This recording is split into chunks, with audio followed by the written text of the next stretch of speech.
શ્રીનાથજી કેવલ 500 વર્ષ પૂર્વ મહાપ્રભુજીએ પાડ્યું છે એમ નથી. આ નામ તો ગર્ગ સંહિતામાં વર્ણિત છે. જે ગર્ગ સંહિતા પ્રભુના પુરોહિત જે ગર્ગજી હતા એમણે આ લખેલી ગર્ગ સંહિતા. એટલે એ કોઈ પુષ્ટિ માર્ગી કોઈ વૈષ્ણવે લખ્યું હોય કેમ નથી. જ્યારે પણ ભગવદ અવતાર થાય, કોઈ કે આ ભગવાન છે, સૌથી પહેલા પૂછવું પડે કયા ગ્રંથમાં એમના વિશે લખ્યું છે કે આવો ભગવદ અવતાર થશે. કારણ કે જો ગ્રંથ પ્રમાણિત ન કરે તો ભગવદ અવતાર ન માની શકાય.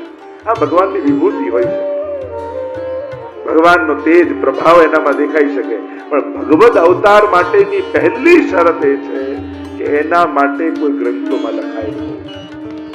કૃષ્ણ પ્રગટ થયા પણ એમના પહેલા પૂર્વમાં લખાઈ ગયું હતું આ રીતે કૃષ્ણ અવતાર નથી. રામ થયા પણ એના પહેલા વાલ્મીકીજીએ રામાયણ લખી દીધું.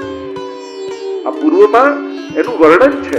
મહાપ્રભુજી શ્રીનાથજી 550 વર્ષ મહાપ્રભુજી પ્રગટ કર્યા, પણ ગર્ગ સંહિતામાં હજારો વર્ષ પહેલા લખાયેલું છે કે મધ્યે તું ગોવર્ધન નાથ.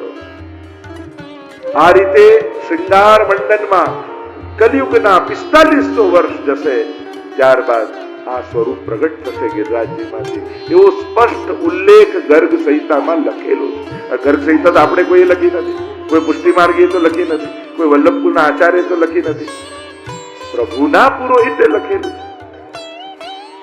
જો મોટા મંદિરો ઉદ્ધાર નથી કરતા, આપણું તો વૈભવ શું છે પુષ્ટિ માર્ગનું? સ્વયંભૂ પ્રગટેલા ભગવત સ્વરૂપો. આ જે ભગવત સ્વરૂપો છે એ કેમે કરીને મેળવી થોડી શકાય, બનાવી થોડી શકાય. તમે એવા આકારનો ઘાટ આપી શકો પણ શ્રીનાથજીને લાવી શકો. અને એટલા માટે પુષ્ટિ માર્ગનો વૈભવ આટલા નિધિ સ્વયંભૂ પ્રગટેલા ભગવત સ્વરૂપો. તો આ ભગવત સ્વરૂપો કઈ રીતે શ્રીનાથજી પ્રગટ થયા, કઈ રીતે આ નિધિઓ પ્રગટ થયા, આ બધાની ચર્ચા આપણે ત્યાં. તો નામમાં જો પ્રવેશ કરીએ તો સૌથી પહેલા શ્રી ગોવર્ધન નામ, જે આપ લોકો ઇન્દ્રમાન ભંગની લીલાને જાણો છો.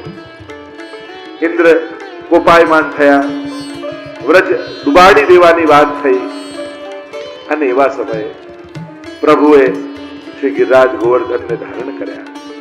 અને એ ધારણ કર્યા તો શ્રી ગોવર્ધન, ગોનું વર્ધન કરનારા, ગિરિરાજજીનું વર્ધન કરનારા નાથજી, એના નામ એ શ્રીનાથ. બીજું એક નામ શ્રીનાથજીનું નિકુંજ નાયક શ્રીનાથ. જો સ્વરૂપની આગળ ચર્ચા કરીશ, કઈ નામની જ કરું છું, આ બધા સ્વરૂપની ચર્ચાઓમાં પાછા આવશે. નિકુંજ નાયક શ્રીનાથજી છે શ્રી ગોવર્ધનનાથજી, જેને ગિરિરાજજીને ધારણ કર્યા કે વામ ભુજાથી ગિરિરાજજી ધારણ કરેલા, એક એવો ભાવ. બીજું છે નિકુંજ નાયક, એટલે કે ઠાકોરજી અને સ્વામીજીની અખંડ લીલાઓ નિત્ય લીલા ધામમાં ચાલે છે. નિત્ય લીલા નિત્ય નવતમ શ્રુતિ ન પામે પાર. આપણા તો ગોપાલદાસજી ઉપર ગુસાઈજી કેવી કૃપા કરી, ચરવી તાંબુલ આપ્યું. આખું પ્રથમ આખ્યાનમાં તમે જુઓ, શ્યામા શતદલ નયન સુંદરી શોભા, આખું નિત્ય લીલાના દર્શન ગોપાલદાસ. ગોપાલદાસ પર કૃપા થઈ ગુસાઈજી, અને પ્રગટ ગોલોક ધામના દર્શન સન્મુખ બેઠા બેઠા, આ જ ભૂતલમાં બેઠા બેઠા નિત્ય લીલા ધામના દર્શન. આને કૃપા કહે. જેને શ્રી વિઠ્ઠલનાથ વિચારે રે તેને પ્રગટ પદાર્થ ચાલે. એક વસ્તુ સમજી લેજો, આપણા પુષ્ટિ માર્ગમાં મર્યા પછી ભગવાનના ધામમાં જઈશું એવો કોઈ વિચાર નથી.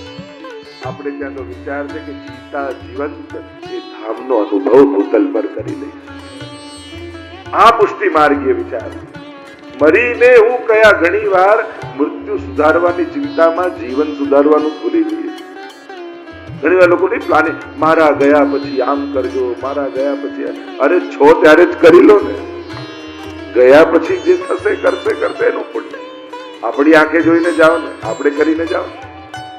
સત્કર્મ અને પુણ્યો બીજાના ભરોસે નહીં મૂકવા, પોતાના હાથે જ કરી દેવા.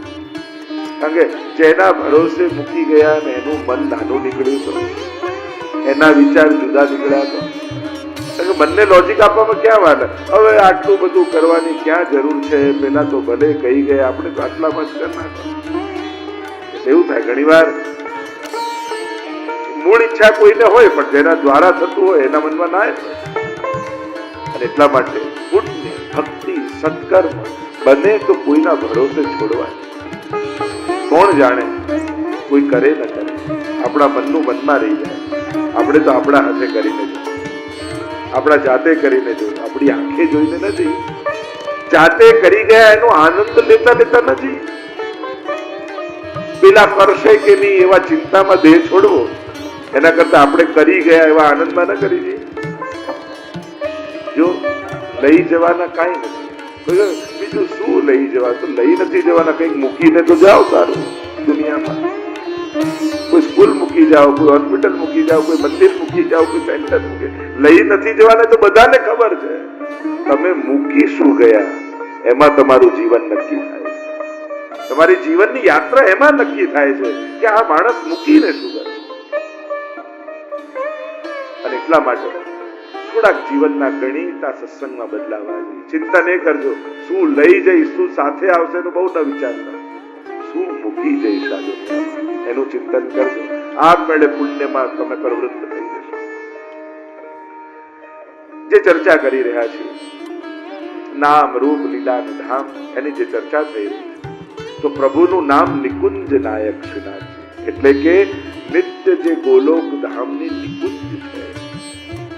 અને એમ તો ભૂતલ પર આપણે ત્યાં માન્યતા એવી છે કે એ ગોલોક ધામ, એ પરમ નિકુંજ એ ગિરિરાજજીની ભીતર વિરાજે છે. ગિરિરાજજીની ભીતર છઠ ઋતુ છે, દ્વાદશ નિકુંજ છે, અને એમાં ઠાકોરજી સવારથી રાત્રિ સુધીની અનેકવિધ લીલાઓ કરે છે. ચતુર્ભુજદાસજીની વાર્તામાં છઠ ઋતુની ભાવનાની વાર્તા આવે છે. અને એમાં શ્રી ગુસાઈજીની કૃપા એવી થઈ કે ચતુર્ભુજદાસને આજ્ઞા કરી કે જાઓ કુચરી પાસે, ગિરિરાજજી પાસે જાઓ ને ફૂલ ચૂંટીને ઠાકોરજી માટે લઈ આવો. અને ફૂલ ચૂંટવા માટે ગયા છે, અને સામે કંદરા દેખાઈ ગિરિરાજજીની, ભીતર પ્રવેશ કરી ગયા.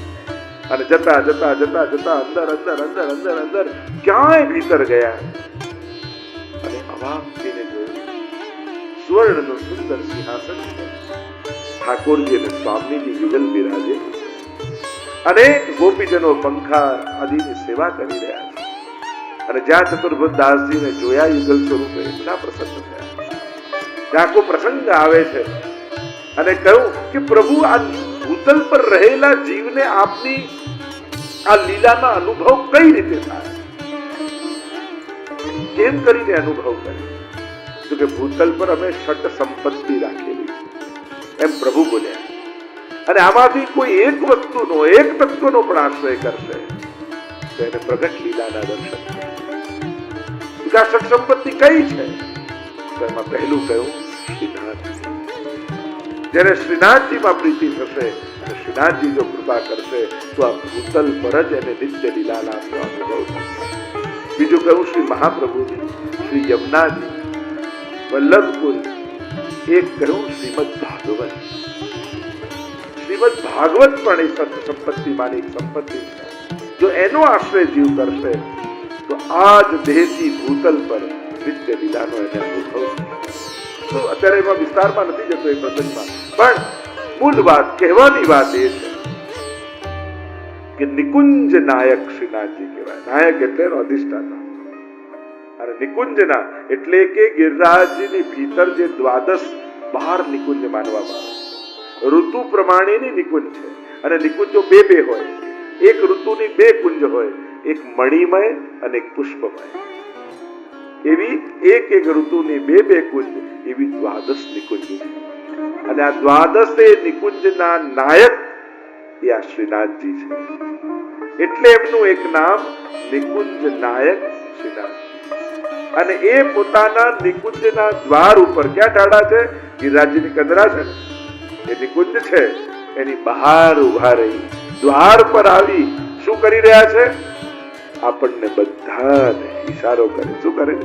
આવ આવ આવ. આપણે ભલે ગાતા હોય ઓ શ્રીનાથજી આવજો તમે, પણ શ્રીનાથજી પોતે કહે છે કે હે વૈષ્ણવ આવજો તમે, અને હું વાટ જોઈ રહ્યો છું તમારી. એ શ્રીનાથજીના શબ્દો છે. એવા શ્રીનાથજી બોલાવી રહ્યા છે. એટલે એમનું એક નામ છે નિકુંજ નાયક, નિકુંજના અધિષ્ઠાતા શ્રીનાથ. શ્રી એટલે સ્વામીજી અને એમના નાથ એટલે